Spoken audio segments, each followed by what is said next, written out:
in time. I'm glad that the recording didn't hear me say that. I'm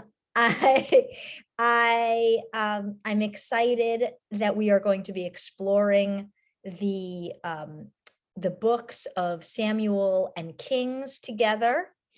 And whenever Adrienne tells me that we should get started, yes, she's telling me now. Okay, great. So I'm welcome everybody. I am Rabbi Ilana Schachter, and we will be exploring the David story together. I'm going to hold up now this book. Can everybody see? This is called The David Story, written by Robert Alter. Robert Alter translated the books of Samuel and Kings and actually published it like as if it were a novel. And I want to just recommend that anybody who plans to be with us for the next several months, take this book out from the library, or if you're feeling very, generous, treat yourself to this book, keep it on your shelf. It's wonderful, and it really reads like a book, like a novel. And the reason why I'm sharing that with you is, well, because we're going to be working actively with sacred texts from Samuel and Kings over the next several months, but also many of you know that I have a very, very soft spot for Robert Alter, and I find his commentaries to be just really helpful and beautiful, and I think that he's a wonderful translator. And a lot of times our obstacles to sacred text is the clunkiness of the language. And if you have this book in your hands, you will not find it to be clunky, but inviting and lovely, as I do. I broke Priya Parker's first rule of gathering, which is to start with logistics, and I want to apologize about that. I am just very excited and a little overwhelmed. So hello, let's start again. I want to invite everybody who's here tonight to, if you have access to the chat, I want you to just share with us, share with everybody, what you think of when you think of the David story. What comes to mind when you hear that phrase? What maybe came to mind when you saw that we were offering this class?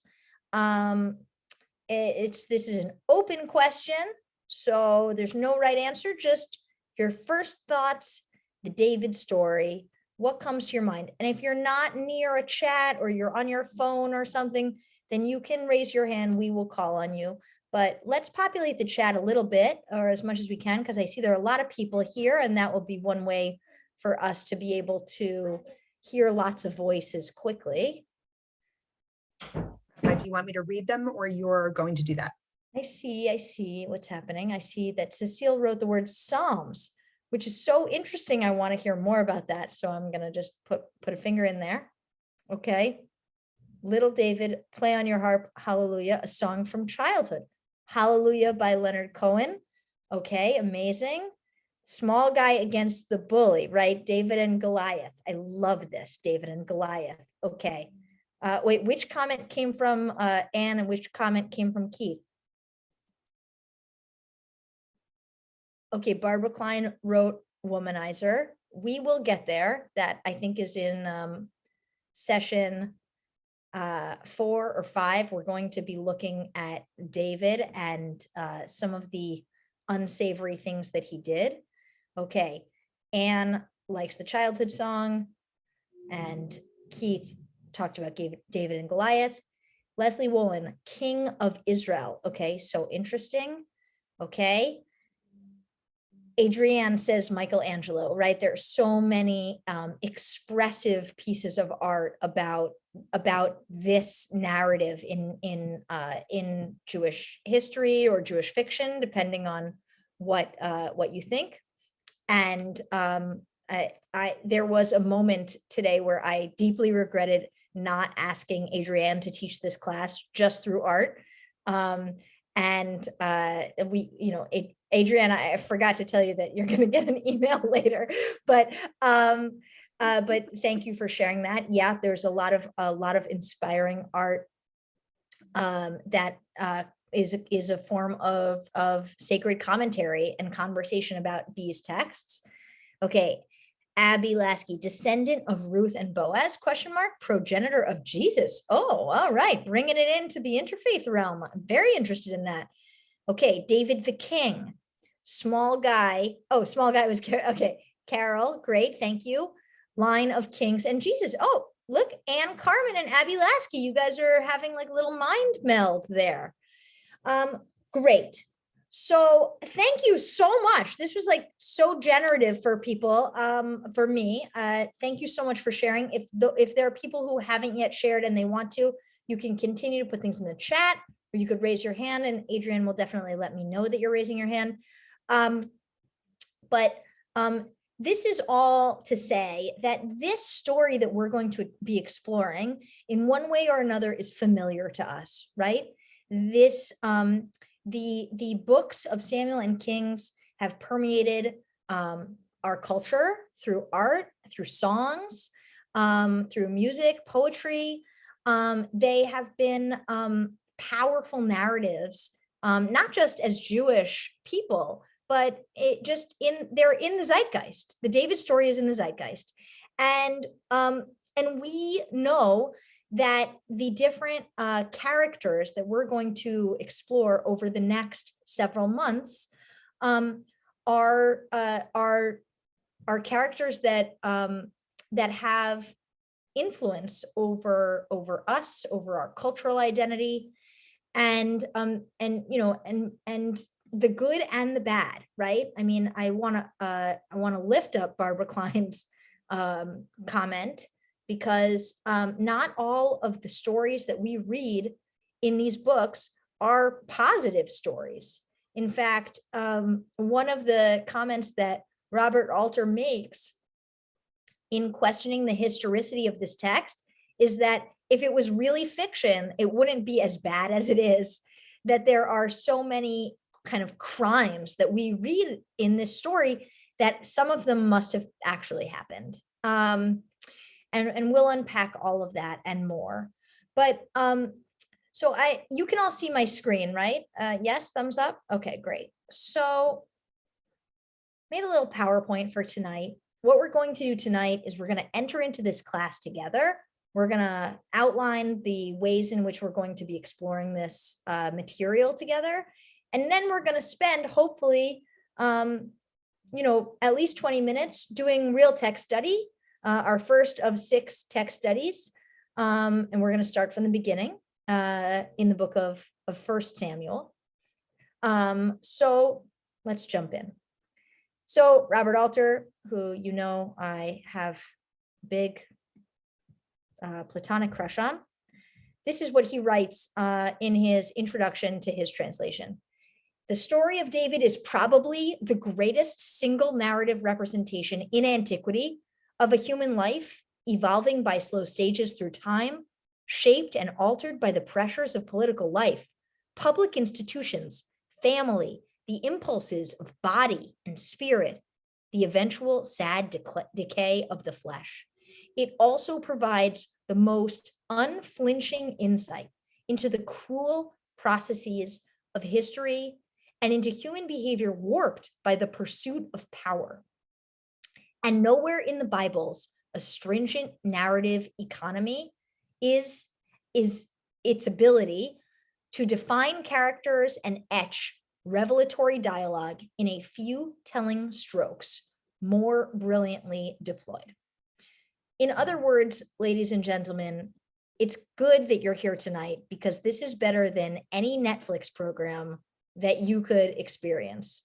In fact, several times, my husband, who is now a video game producer, for many years, he was on the track to being in TV and film.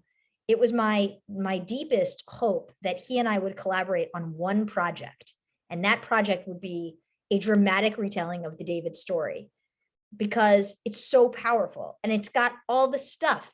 It's got betrayal and sex and power and abuse of power and God and Judaism. I mean, it's amazing. So we're going to get to have just a taste of that. We only have 6 sessions together, and this is, like, you can see, like 300 pages of Torah. So we're going to just have a little taste, and I'm going to invite you to, keep going. But every week we're going to explore one really juicy part of the David story. And I think we're going to have a lot of fun together. Any questions so far? No, everybody's just ready to jump in because it's so juicy. They're like, why are you still talking? Just make the movie already. Okay, so what is the David story? Well, the David story that we're talking about consists of 2 books, which are actually 4 books, 1st and 2nd Samuel and 1st and 2nd Kings. But what we know from history is that those are really 2 books, and that at a certain point, because of scribal work and the way in which books were produced, Samuel had to be divided into 2, and so did Kings. But they're not 4 books of our corpus. They're really 2 books, Samuel and Kings. The book of Samuel covers the period from Samuel, the last of the judges, through the reigns of the first 2 kings of Israel, Saul and David. And the division of Samuel and its succeeding book, Kings, it is into 4 separate books. The way in which we understand them now to be 4 separate books is because in the Septuagint, the Greek translation of these texts, they broke these books up from 2 to 4. And that's why today in our Tanakh, we have 1st and 2nd Samuel, 1st and 2nd Kings. That division happened in around the 2nd century BCE, but these are cohesive stories, and one cohesive, somewhat historical narrative. So we're going to be learning about this text in that way. We're going to understand it as Robert Alter has guided us to, as one story, the David story. 4 books, 1 story. The book of Kings can be divided into 4 sections. Whoop, I'm sorry about that. Having a little slideshow trouble. Here we go. The last years of David and Solomon's succession to the throne, the reign of Solomon, the beginning of the divided monarchy up until the fall of Israel, and the last years of Judah. So these books provide a narrative history that begin with Samuel and go through the process of electing a king of Israel, which is new to the Jewish people. That's not something that we had before. And then the ups and downs of each generation of that monarchy. And the stories are, they're amazing. The stories that are contained in the David story are dramatic and interesting, and also, I want to say, like, unfiltered, right? So we're getting like the good, the bad, and the ugly of the monarchy. And we're going to talk about that from a kind of a theological perspective as well, how the politics play into the role of God and the Jewish people throughout the David story. That's really important. This story doesn't exist in a history book. It exists in our Tanakh, in our Bible. And we're going to talk about what it means to read this story as a biblical story. So, I always love this question. Is it true? Did it happen? Right? We're reading about these people. We've got a lot of details. Is it history or fiction?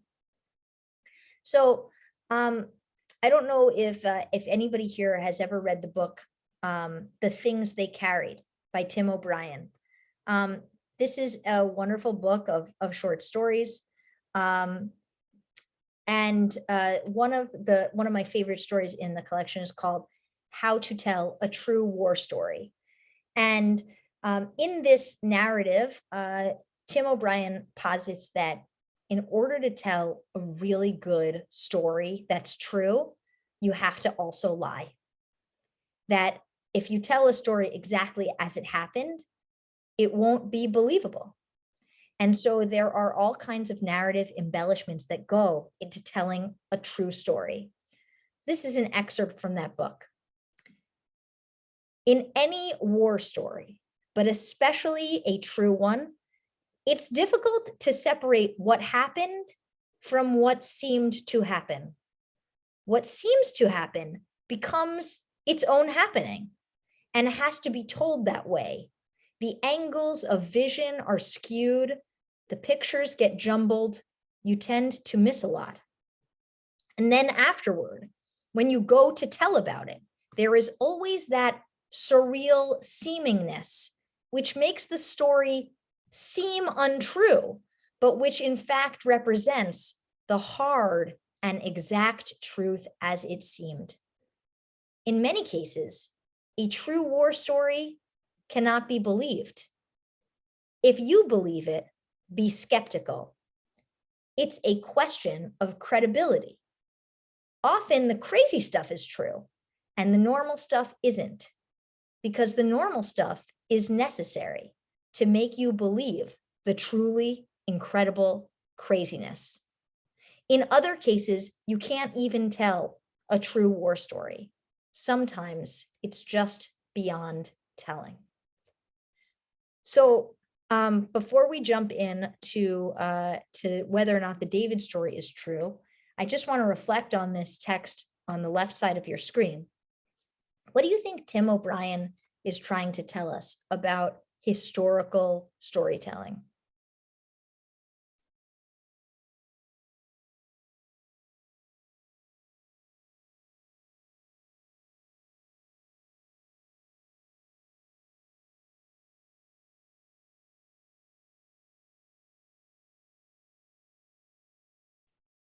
Barbara? It's sort of like when four people look at the same incident, say an accident on the corner of a street, and there are four different versions of it because each person brings their own vision, their own thoughts, and their own ideas to the telling of it. Okay, great. So Barbara's touching on this idea of, subjectivity, right? That when you hear a narrative of a story, it's subject to your own interpretation of that story. Great. What else? What else is Tim O'Brien trying to tell us about storytelling? Richard. When you tell a story that has a high moment or a low moment, it's important to provide contrast, because just as in photographs or in artwork or in music, having contrast gives you the sense of the drama that holds the reader's attention. Okay, great. So if I could even just push a little bit more and say, I think that what Tim O'Brien is getting at is that sometimes in order to make us feel that moment of tension or suspense or contrast that actually happened, we have to build it into the narrative in an artificial way. So sometimes in order to make something feel more true, more real, we have to change it. We have to add things that might not necessarily be true or real. Okay, Carol and Jim, I see you're raising your hand, but I can't see you.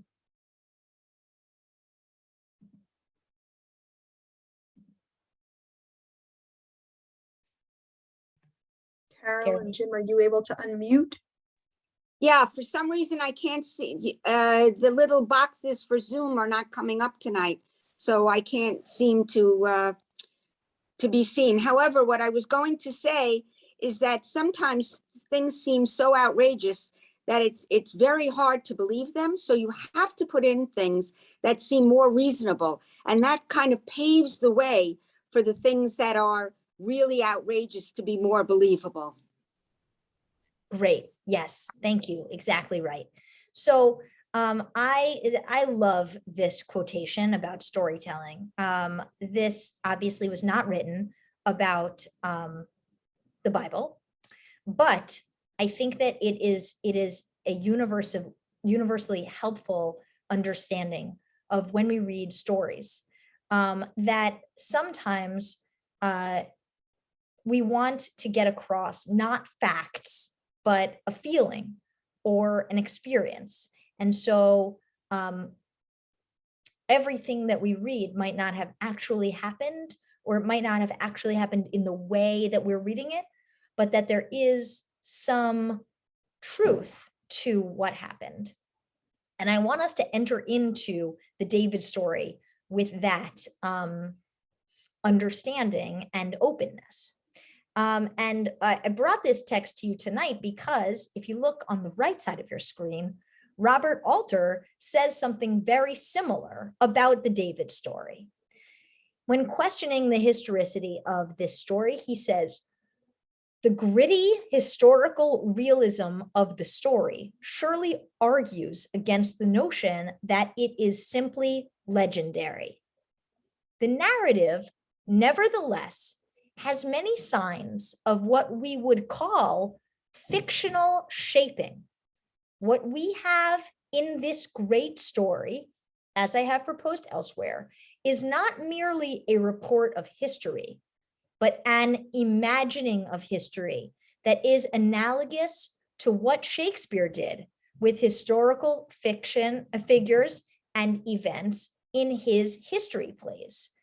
That is, the known general contours of the historical events and of the principal players are not tampered with, but the writer brings to bear the resources of his literary art in order to imagine deeply and critically the concrete moral and emotional predicaments of living in history in the political realm.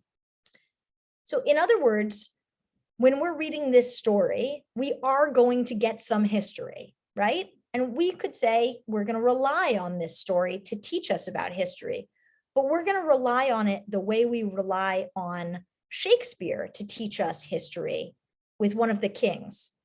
In other words, we're going to experience that history through a poet, through literature, not through a historian, right?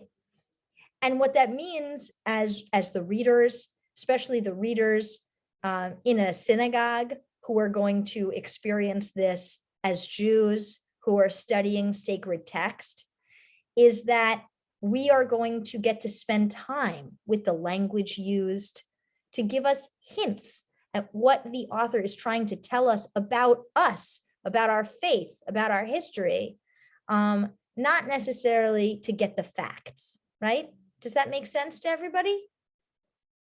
Are there any questions so far? Any thoughts on this? I mean, if it were up to me, we'd spend many hours studying Tim O'Brien's Torah, but we have a lot of work to do. So with your permission, I'd like to move forward. Okay, great. So how will we use our time together? As I said, every session, we're going to be, except for this one, which is split because I'm doing all this intro work. Every session, we're going to focus on a dramatic moment in the David story. We're going to go in chronological order so that we get a sense of the pace of the story, but we're going to skip over a lot of stuff. We're not going to be able to read the whole David story together. So each session, we're going to be exploring a dramatic episode. We're going to be talking about that from a literary perspective, as well as what it means for us as Jewish people.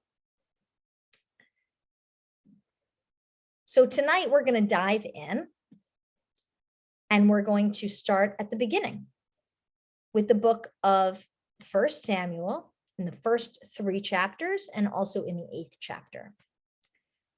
So as you may recall from our earlier Torah books, our Torah does a very good job of introducing important characters to us who are going to be major figures in our history. They do this by naming the characters, making sure that those people have names that we know. They also use certain themes or motifs, like a barren woman, or twins, or fighting brothers, or a romance that happens at the well. Things that make our ears perk up and say, oh yeah, I know this is important. I'm going to pay attention. And the book of Samuel follows in that pattern as well. So we're going to start. This is the beginning of the book of Samuel, okay? It says, there was a man from Ramatayim Zophim, or from Ramah, in the hill country of Ephraim, whose name was Elkanah, son of Jeroham, son of Elihu, son of Tohu, son of Zuph, an Ephraimite. He had 2 wives, one named Hannah and the other named Peninnah. Peninnah had children, but Hannah was childless. This man used to go up from his town every year to worship and to offer sacrifice to the Lord of hosts at Shiloh. Hophni and Pinchas, the 2 sons of Eli, were priests of the Lord there. One such day, Elkanah offered a sacrifice. He used to give portions to his wife Peninnah and to all her sons and daughters, but to Hannah he would give 1 portion, though Hannah was his favorite, because the Lord had closed her womb. Okay, so this is how we open on the David story. What are some things that you notice about this story that are starting to give us clues that this might be an important story for us as Jews, or something that we should take note of in the first lines of this text? What are some, you just, unmute, shout them out. The barrenness goes back to Sarah and Abraham. Beautiful. Okay, we've got a barren woman, right? A barren woman who, spoiler alert, is Rachel also. right, who's going to give birth to somebody very important, right? That's something that we know. It's in our lizard brain. There's a barren woman mentioned right away. Something's going to happen that's going to enable her to have a child, and that child will be significant for us. Great. What else? They outline, the pedigree is very detailed and outlined for us. Very good. And are there any celebrity names that you noticed, Keith? That I noticed. I sort of glaze over when they start begetting. But it's very, very detailed. Yes. I would say that one of the celebrity names that we see here is Ephraim, right? We know that these people are Ephraimites. And not so long ago, we learned about Ephraim, who was Joseph's child, right? May God bless you to be like Ephraim and Manasseh. So already we're connected, we're connecting, right? We're now several generations later, but somehow we're still connected to the 12 tribes, to our ancestors, some holy lineage happening here, right? What else do we notice? What else do we notice that seems familiar to us? The fact that she's his favorite, even though she's barren, and you would think that Two would be the wives. Yes, where is that voice coming from? Where's that beautiful voice? one is Carol, the barren. Great, Carol. Yes, right. This narrative, which we know, which is that in the book of Genesis, often the favored wife is the one who's unable to conceive, right? And we see that most pronounced with Rachel and Leah, right?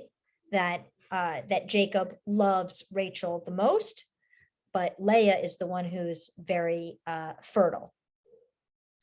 But we see that with many of our matriarchs as well. Okay, great. Other thoughts? Well, Hannah is a palindrome, so you can see her coming and going. Ooh, I love that. I wish it worked better in the Hebrew, but I love that. So you can see her coming and going. Well, let's pay attention to Hannah now. Let's see what happens to Hannah. So I don't know if people remember, but this is actually a haftarah that we read often on the high holy days, this story, the birth of Samuel. And we're not going to look at the whole story tonight because it's quite long. But basically what happens is that Hannah prays, and we're going to read now this prayer. It says, in her wretchedness, she prayed to the Lord, weeping all the while, right? So Hannah is bereft. She can't have a baby. She's devastated. She wants very much to have a baby. Interestingly, although not relevant to this course, her husband does not care. In fact, her husband is a very supportive partner and says, like, aren't we enough? Why can't we could just be happy, just the two of us? Why are you so obsessed with having a baby? I love you. Let's just be together. But she feels very insecure about not having a baby, and she is very eager to have one. And so she makes a vow, which is another, Torah red flag. When you make a vow, that's very significant, because in Judaism, once you make a vow, you can't take it back. No backsies. You are committed to whatever you say. So she says, "O Lord of hosts," right? She's talking to God. "If you will look upon the suffering of your maidservant and will remember me and not forget your maidservant, and if you grant your maidservant a male child, I will dedicate him to the Lord for all the days of his life, and no razor shall ever touch his head." So what is she saying? She really wants a child. She's praying for a child. But what's the deal that she makes with God?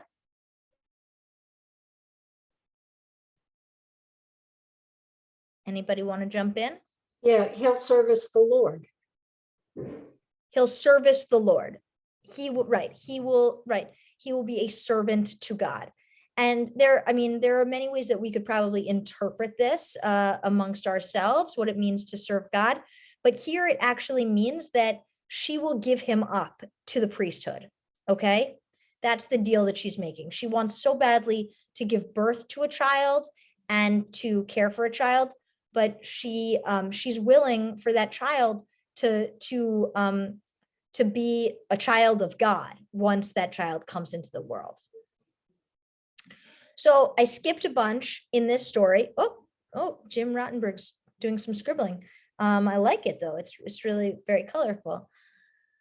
In this story, what happens is there's a misunderstanding, and Elkanah thinks maybe that Hannah is mumbling because she's drunk, but she's actually very soberly praying to God.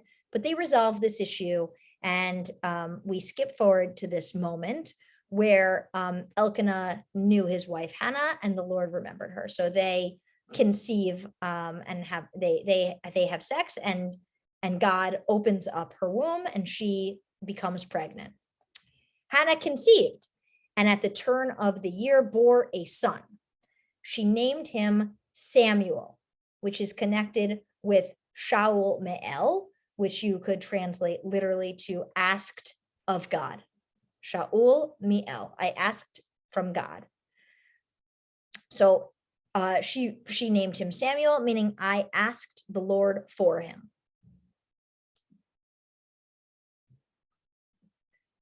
When she weaned him, she took him up along with her,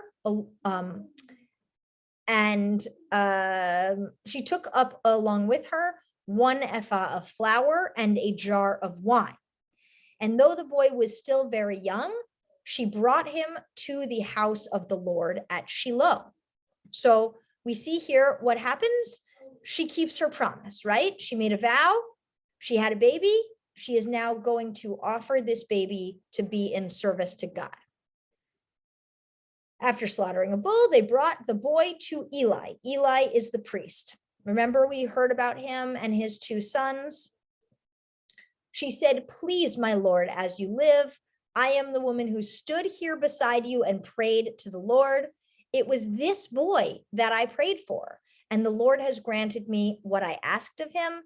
I, in turn, hereby lend him to God. For as long as he lives, he is lent to God." And they bowed low before God. Okay, so let's just pause there. So this is the big origin myth of the David story, okay? As Keith pointed out, we have now heard about the generational connection to our ancestors. We know that this family is related to the 12 tribes of Israel. We know that Hannah is a part of a leitmotif of barren women who then give birth to important men. And we know that when this baby is born, he is promised to serve God. So what that could mean is that he just becomes like a normal priest in the temple. He helps with the sacrifices. He works for Eli, and lives his life in this pious way. What we're about to see is that Samuel is not just a priest, but a prophet. And this is why he's so important to us, right? That he actually is created by God to be a prophet to the people. He is able to communicate with God. So we see that here. Let's read. So again, we skipped ahead a bunch. Young Samuel was in the service of God under Eli. In those days, the word of the Lord was rare. Prophecy was not widespread. Oh, look at this literary technique here, right? We know it wasn't widespread until now, right? It's like that moment in Batman where there's crime everywhere and they're like, there's so much crime. If only there was a superhero who could help us. But the superhero days are gone, alas. One day, Eli was asleep in his usual place. His eyes had begun to fail, and he could barely see. The lamp of God had not yet gone out, and Samuel was sleeping in the temple of the Lord, where the ark of God was. The Lord called out to Samuel, and he said, "I'm coming." Samuel ran to Eli and said, "Here I am, you called me." But Eli replied, "I didn't call you. Go back to sleep." So he went back and lay down. Again, God called, "Samuel." Samuel rose and went to Eli and said, "Here I am, you called me." But he replied, "I didn't call, my son. Go back to sleep." Now, Samuel had not yet experienced the Lord. The word of the Lord had not yet been revealed to him. The Lord called Samuel again, a 3rd time. And he rose and went to Eli and said, "Here I am, you called me." Then Eli understood that the Lord was calling the boy. And Eli said to Samuel, "Go lie down. If you are called again, say, 'Speak, Lord, for your servant is listening.'" And Samuel went to his place and lay down. The Lord came and stood there and called as before, "Samuel, Samuel." And Samuel answered, "Speak, for your servant is listening." Okay, so first of all, I don't know if you're hooked yet or if you're like on the fence, but like, this is amazing storytelling. What happens with Samuel, right? Let's just unpack what's happening here. So God shows up and is calling out to Samuel to serve as his prophet. And what happens? It's like a Abbott and Costello movie, right? He like gets up and like wakes up Eli and he's like, you called me, I heard a voice. And Eli's like, go back to bed. And it happens 3 times. It's comedy. It's funny. It's supposed to make us like laugh and think it's ridiculous. But then the narrative turns and says, oh no, this is the real deal. It's not me that's talking, it's God. And none of us recognized it because it's so rare, right? This is, I mean, you can imagine this is like a sword and the stone moment. It's a moment when people had lost faith in prophecy. It wasn't on their radar anymore that these miracles could happen. But then something clicks with Eli and he realizes that this is happening, that there is prophecy about to happen in Israel again after a long time of nothing, and that it's going to happen through Samuel. And so he takes this kind of mentor moment to say, this is how you respond to a call for prophecy. And then, right, what we see here is one more connection to our sacred texts through the literary technique. This 4th time that God calls, did anybody notice he does something different? He stood there. No. What does God do in the 4th time? He came and he stood. Okay, yes. Okay, God does come and stand there. Yes, we can Called unpack. his name twice. Yes, he called his name twice. He called his name twice.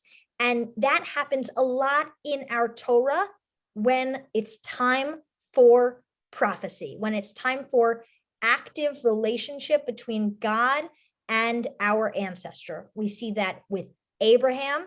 We see that with Moses. We see that a lot. And generally speaking, what happens when these people say, when they hear their name called twice, they respond with the word Hineni. They say, I'm here. And this is very clear here that the text is telling us that Samuel is ready. He's ready for prophecy. He's being called in a way that makes him ready, and he's responding. I see your hand, Ann, but I also saw Andy Carmen had his hand up. So I want to hear Andy and then Ann. So I think God has a good shtick going here. He's got a multiple personality. He's I don't know if I wouldn't call it a sense of humor, but she has a way of getting things done. He didn't go with anything fancy like a burning bush, or he didn't have a intermediary like some angels coming to a tent for dinner. The fact that it says standing here means that there is a definite figure, either a recognizable figure there. She gets right to the point. So it's different ways of communicating, which is I think is pretty good. God has a good shtick. He's got a good repertoire. I love that. Yes. And it's like, this is the 4th time, I would think like maybe God would get impatient or to use a different tack, but God is deliberate and calm, right? Just, okay, you don't see me, I'll come back another time, right? Because I think it's part of the literary technique that we are being given this gift of a story, right? We could have skipped to the good part, but the good part is actually the back and forth, the lead up, right? The realization that God is actually there. And this whole time I thought it was Eli talking, but it's God. All right, I'm awake, I'm ready, let's do this. Anne and then Lynn. Are they in the capital T temple? They're in Shiloh. So they're in the temple at Shiloh where the ark currently is. So there's no capital T temple right now. This is like This is before that. Yes. And the ark, which is like where, basically like the Jewish sacrificial structure focuses on, kind of where the ark is, right? So that's here. We know this is like where it is here. Whoop. Oh, I'm so sorry. I don't know why that happened. And we're going, the ark is actually a main character in the David story as well. The presence of the ark and what happens to it. Is it clear that it all happens in one night? It doesn't seem to be any temporal definition within the phrase here. It could have happened in 3 consecutive nights. You're right. You're right. It's not clear. It's not clear. Lynn? I just wanted to say that it shows also the immaturity of Samuel, because God needed Eli to show him. That's that right. That's right. Samuel did not recognize it himself. Absolutely. That's right. Carol and Jim, did you want to share something else? Am I unmuted?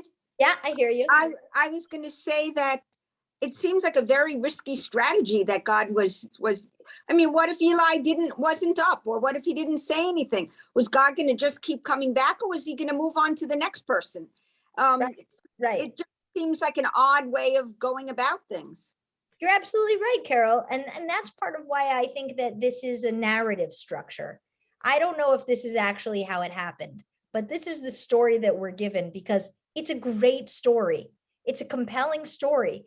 And it also shows us, that the character of Samuel is evolving, right?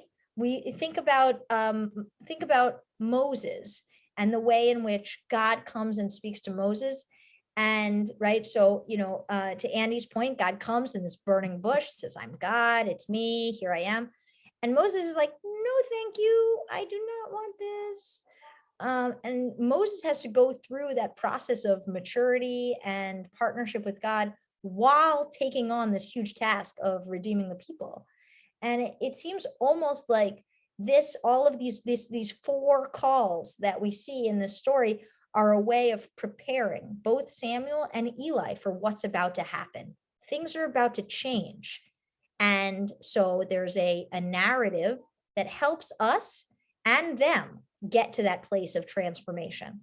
Okay, Lynn and then Andy, and then I do want to move on because I'm doing so good, you guys, with time. I'm doing great. I want to just keep going. There's one more slide, or at least one more. Just a question. The words of the dialogue, are those actually in the Torah, or is that Robert Alter, or is that? No, these words are translations of the actual text from the Tanakh. No, there's no midrash. We're not reading any midrash tonight. This is a real deal. This is the real deal. Yeah. Andy. Is this the one of the only times in the Torah that a human actually sees God? Or does God take on a persona, gets into the body of somebody else, a zombie or something like that? Or, I mean, Moses was on top of the mountain and just heard a voice. So, I know that we're stuck right here on this idea that the Lord came and stood there, right? Right. But it doesn't actually say that Samuel saw God, right? And it's clear to us that even wherever God was, these past 3 calls, all that Samuel heard was a voice. And Samuel was not able to imagine that voice was anybody else other than Eli, until Eli says, it's not me talking, it's God. So it's not clear here that even though it says the Lord came and stood there, that Samuel sees God, if that makes sense. It's not clear that one thing led to another. So I don't want to make that jump, because it doesn't say, and Samuel saw God and responded. It says, Samuel answered, and it says, I'm listening. So I just want to be sensitive to that. And for that reason, I wouldn't say that it's an example of somebody who saw God. Okay, let's keep going. Okay, so Wait a second. No. Okay, here we go. So now we're going to fast forward. Okay, so I want to just give everybody a little, spoiler alert. We're now skipping to Samuel chapter 8. We were at Samuel chapter 3, and now we're in chapter 8. So what happened during those 5 chapters? Basically, what happened was that things are happening in town, and Samuel, it's clear that Samuel is a powerful prophet and that God favors Samuel and is excited for his prophecy and giving Samuel a lot of attention. And Samuel is recognized for that prophecy, okay? And the other thing that you should know is that Eli's sons, who are also priests, right? They were priests in the temple. They are not favored by God.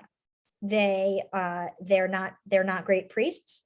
And so if you look at the way in which the story is told, Eli is a priest. His sons are not great.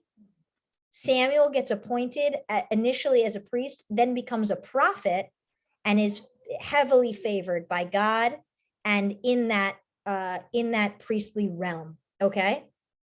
So now we're skipping to chapter 8. Samuel is a grown-up and he has children of his own. Let's see what happens.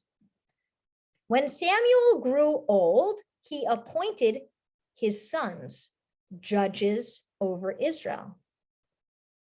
The name of his firstborn son was Joel, and his second son's name was Abijah. They sat as judges in Beersheba, but his sons did not follow in his ways. They were bent on gain. They accepted bribes, and they subverted justice. Now, I just want to say, I'm not an expert, but that doesn't sound like a good judge, right? We know what are you supposed to be first and foremost as a judge? Impartial, right? Not bent on gain, accepting bribes, subverting justice. Doesn't sound good. All the elders of Israel assembled and came to Samuel at Ramah, and they said to him, "You have grown old, and your sons have not followed your ways. Therefore, appoint a king for us to govern us like all other nations." Samuel was displeased that they said, "Give us a king to govern us." Samuel prayed to God, and God replied to Samuel, "Heed the demand of the people in everything they say to you, for it is not you that they have rejected. It is me that they have rejected as their king." Now, I want to go back to this slide, but first I want to go ahead and read Robert Alter's commentary. Robert Alter says, what does it mean that it says that Samuel set his sons up as judges for Israel?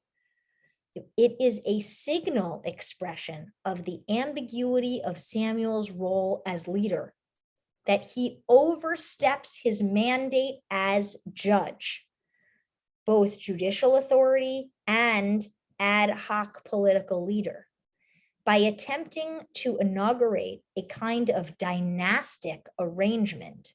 The two sons who betray their trust of office are a nice parallel to Eli's two corrupt sons, who essentially were displaced by Samuel. So if you imagine, Eli, and then has these two sons, they're replaced by Samuel, and then Samuel has these two sons that are now going to be replaced by a king.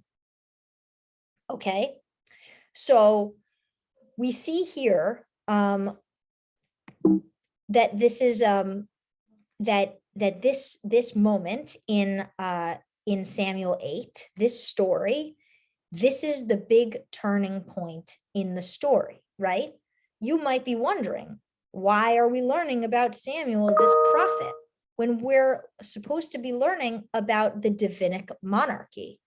And the answer is because in this moment is where the story turns.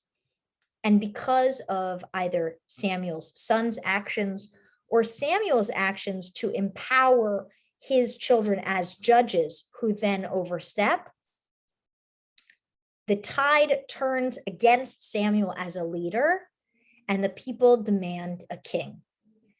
This is the first time in our people's history that the people demand a king. Up until this moment, the only leader was God. And now we're starting to see that the people are interested in a king of flesh and blood.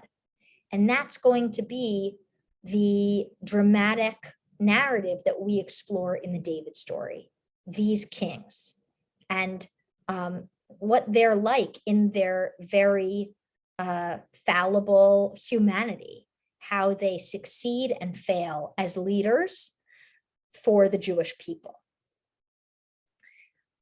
Any questions so far? Okay, I wanted to share this one excerpt of a poem from Yehuda Amichai because I thought it was very clever. Yehuda Amichai is a very well-known Israeli poet, essentially a poet laureate of Israel of blessed memory. And one of his gifts is that he incorporates words of our liturgy and sacred texts into contemporary prayer, contemporary poetry. So he writes this line: when Samuel was born, she said words of Torah, for this lad I prayed, right? Which we learned is the meaning of Samuel. When he grew up and did the deeds of his life, she asked, for this lad I prayed, right? In the Torah, we don't have punctuation.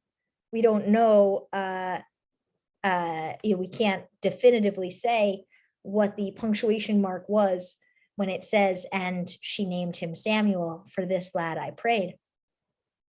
But what Amichai is playing with is the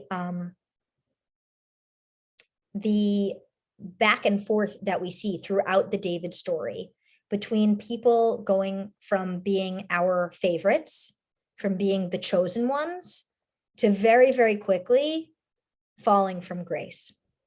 And not accidentally, because of things that they've done, right?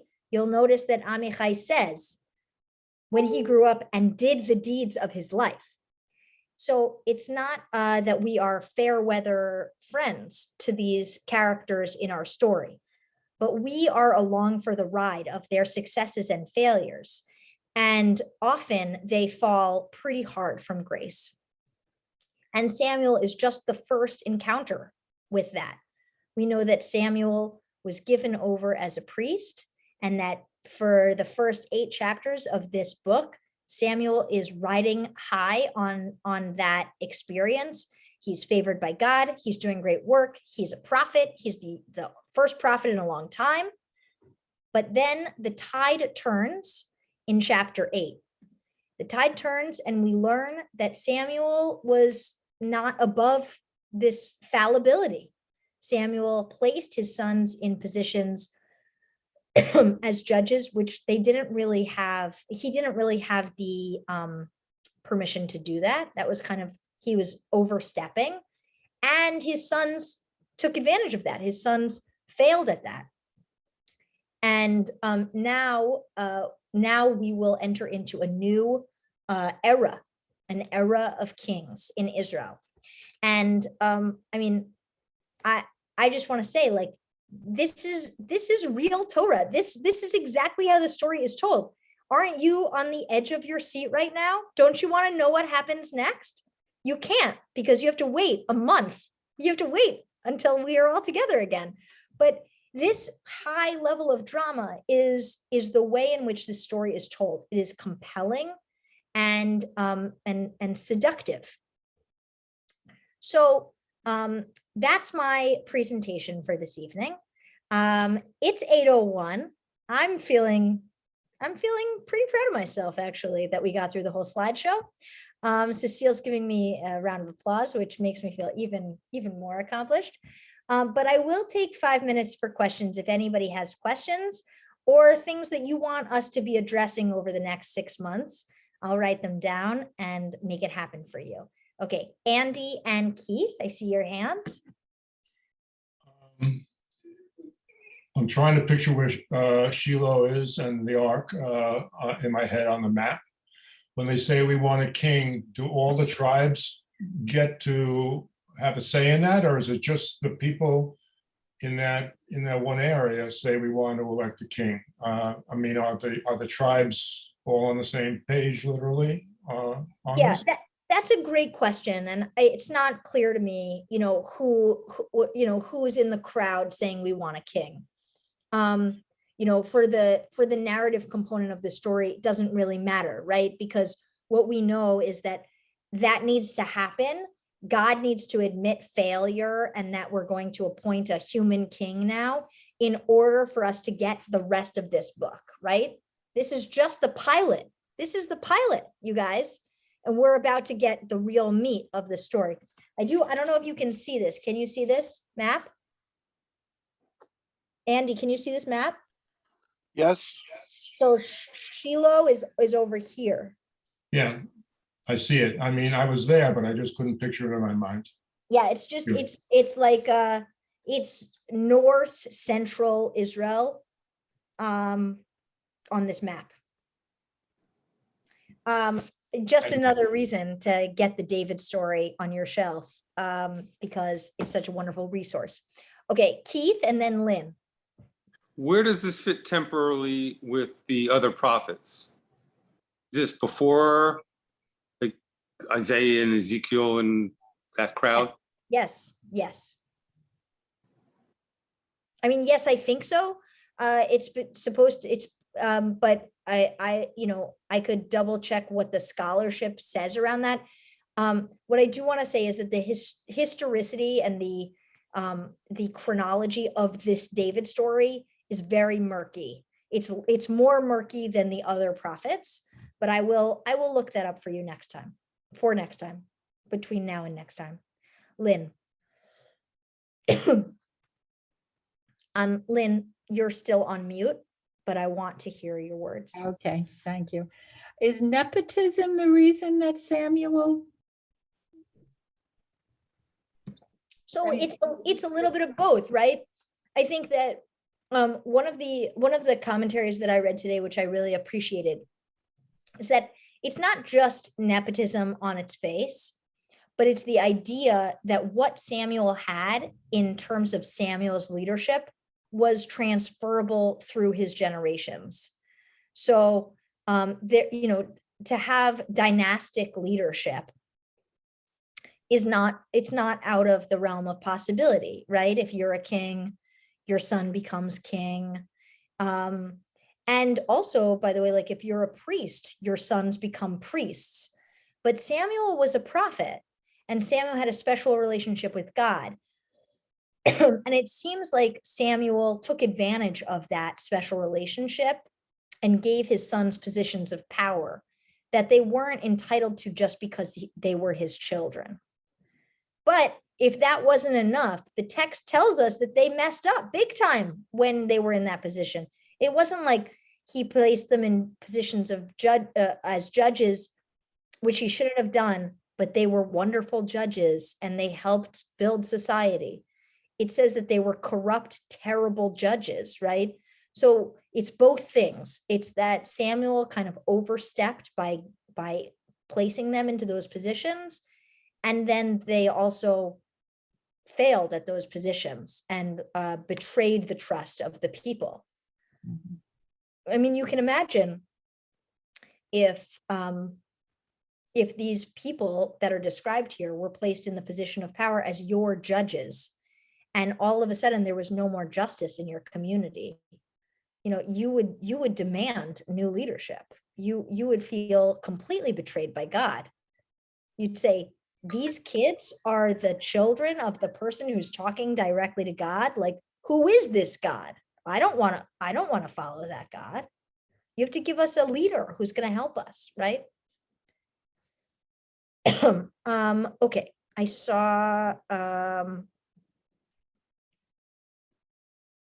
significance of God saying kings was rejection? Oh, okay. What is the significance of God saying that wanting kings was a rejection of God? This is the first moment in our people's history where the people demand a king. And the expectation up until now was that the king was God, that other people had kings, but we had God. And then we had human representatives who could help us understand what God's commandments were, but that ultimately we had a king, and that king was God, or that sovereign, whatever gender you want to assign to the divine name. But we see in this moment that that's not enough for the people. It's not enough for the people to have a prophet. The people need a king. They need a human king, even if that king is communicating with God. And we will see that our kings in the David story do communicate with God. But they need a king that is a human king. They have a crisis of faith, I would say. That's how this story begins. The pilot of the story says, whatever's happening here isn't working for us. And we need to have a king. And we're going to see some of the challenges of that. We're about to see what happens. Okay, you want a king? All right, let's see what happens. That's what's coming up for us next. So thank you everyone so much for joining me this evening. I'm delighted to be with you. And I hope that we can continue this adventure together. As always, feel free to email me or Adrienne with anything that's on your mind regarding this class or anything else that might be appropriately under our portfolios. And we would love to be in touch with you. And I'm looking forward to going on this journey with you. I just want to quickly add that due to some calendaring issues, we're not meeting exactly a month from now, but rather the next class is 3 weeks from tonight, which is Wednesday, February 2nd at 7 p.m. We actually did that on purpose because we knew you couldn't wait. We knew that you were just going to be, just champing at the bit to taste more of the David story. So, you're welcome. You're welcome, everybody. But next time we meet, we're going to be talking about the first king, who is Saul, a deeply problematic king. And I'm so excited to study that with you. So please don't miss it. Good night, everybody. Thank you. Good night, everybody. Good night. Good night. Thank you.